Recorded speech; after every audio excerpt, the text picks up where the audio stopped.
The two blasts went off during the Monday morning rush hour. Nyanya bus park was packed with commuters trying to get into the capital. From the look of the scene, it's possible that the bombs were planted inside the buses. There was total panic in the area as those who could ran for their lives. Eyewitnesses said there were bodies and body parts scattered across the area. While people were trying to get to work this morning, I spotted a guy holding a bag and he went onto the bus. After a few minutes he stepped off, probably about 5 minutes later.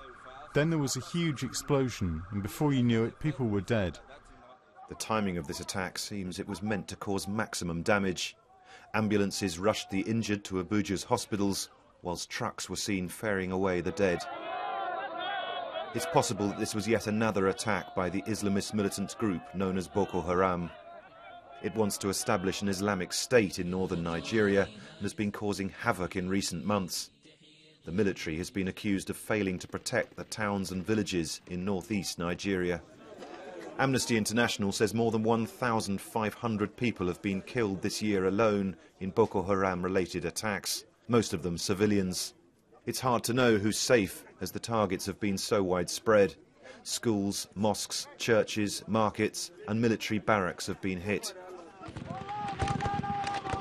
During this recent attack on a barracks in Maiduguri city, the Islamist militants filmed themselves overrunning the base and then setting free many prisoners, some of whom had been detained on suspicion of being Boko Haram members. The government said the violence had been contained to a small area of northeast Nigeria, but if this latest attack on Abuja was the work of Boko Haram, it would be a major setback for the security forces. The capital has been hit before. The United Nations headquarters was bombed in 2011, killing at least 20 people. Dozens more died during a church attack on Christmas Day of the same year. Police stations have also been targeted. The government will have a tough job convincing anybody that the war against Boko Haram is being won. Will Ross, BBC News.